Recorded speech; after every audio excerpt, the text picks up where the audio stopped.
In many spiritual traditions, people describe a phase of practice where they feel lost and quite a few bad emotions arise. In the modern era, this phase is called the dark night of the soul. And there are many myths surrounding this phase of practice, and the gloomy name adds to it. And today we analyze what this phase is, when it usually occurs, and if it is something you should worry about, and maybe even if you can do something to mitigate the worst effects. But first, what is it?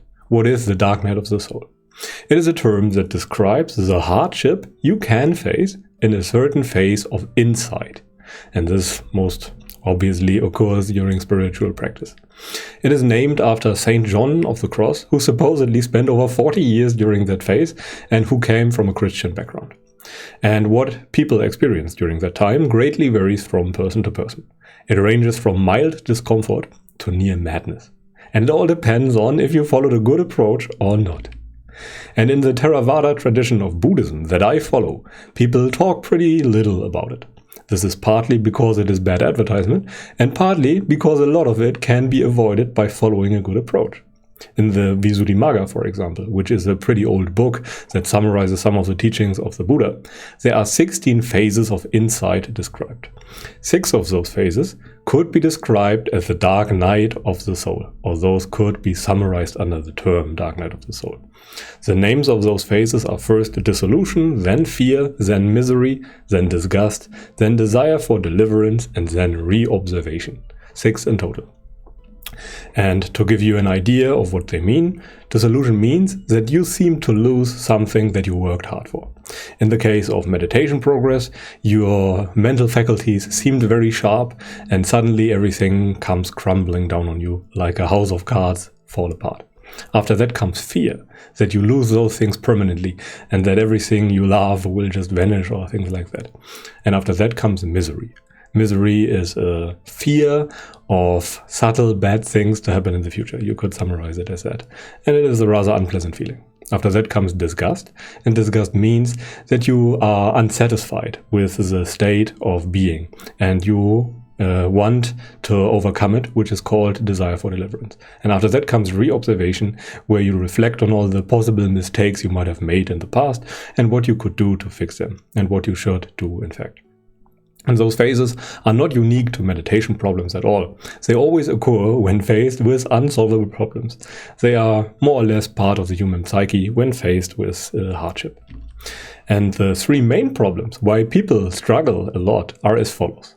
They do not do moral training or emotional purification, for example. When they omit those very important phases of meditation, then those things are much more likely to occur and much more likely to hit pretty hard. There is a reason why the first part of the Noble Eightfold Path, the first 3 elements, are more or less just moral training or emotional purification. It serves the purpose to create a very stable basis for your spiritual training. When you do not do that and just meditate in a very unstable environment, then it can lead to all kinds of problems. The next problem is that people progress without a teacher or without a community of like-minded people. Those people can explain the potential dangers and hardship that lie ahead and get rid of a lot of fear and doubt about the practice. When you have skilled people around you, everything will be easier. A good teacher can accelerate your progress tenfold or even more. And lastly, they do not have a good anchor, emotional anchor, in the form of the jhanas or concentration in general. If you have no replacement for the things you think you will lose when following a spiritual path, then of course you will develop all kinds of negative things and emotional states. But when you have concentration states or jhanas that are sometimes called a home for the mind by nuns like Ayakema, then you have a much easier time with the dark night of the souls, if you want to call it like that. In Buddhism, the term does not exist, by the way.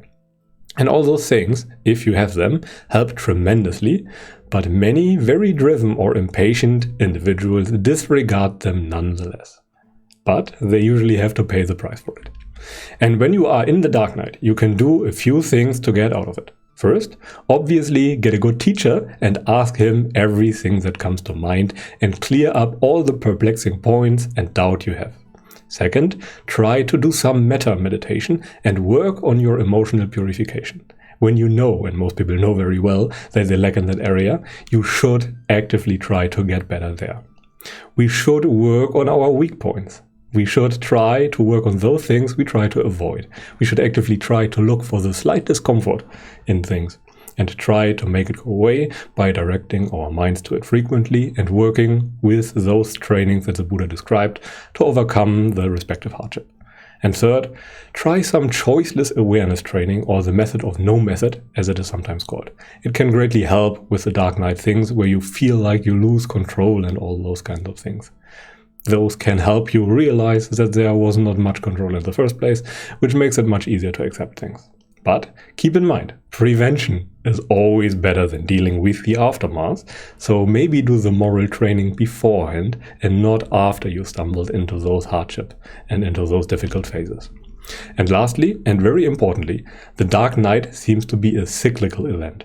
It can occur several times, but the first time is usually the worst for most people. After that, you know what to expect and how to deal with it, and it is much less hard-hitting than before. And as usual, I took the unnecessarily hard route. It allows me to teach from experience, but has few other benefits. It certainly took longer than it could have taken. And my first dark night, for example, was, medium uncomfortable. I was somewhat prepared, but without a help in person. There was a good bit of discomfort and slight paranoia, but nothing unmanageable, since I did my moral training before, for example. And a few encouraging words from a teacher could have fixed all those problems very fast. And it is always a good idea to have a good teacher around. It can really, really help. Okay, but let us now come to the most important points. Like anything, you can meditate the wrong way and cause yourself harm. It is very much like with lifting weights. If you want too much, too fast, you will suffer the consequences. And meditation reprograms your mind while it is still running. And if you follow a good advice, you can avoid many complications. Since meditation can have side effects, it is usually taught in person, and all the teachings of books about meditation usually assume that you have a teacher around and that those books are just supplementary teachings. So you might want to emulate those environments they presuppose by having good Dhamma friends or good meditation friends, a good teacher around, or things like that. And when you start being serious about meditation and serious about insight, seek out an advanced friend or a meditation teacher. Do yourself a favor and do that. Otherwise, there can be unpleasant things that arise that should be avoided if you, want a smooth sailing through the stages of insight. Okay, but that is pretty much it for today. Thank you very much for watching. If you enjoyed the video, feel free to leave it a thumbs up so I know to produce more of this style of content in the future. However, if you feel like I missed something, please let me know in the comment section so that I and other people can benefit from your wisdom. But until then, I wish you a pleasant day and goodbye.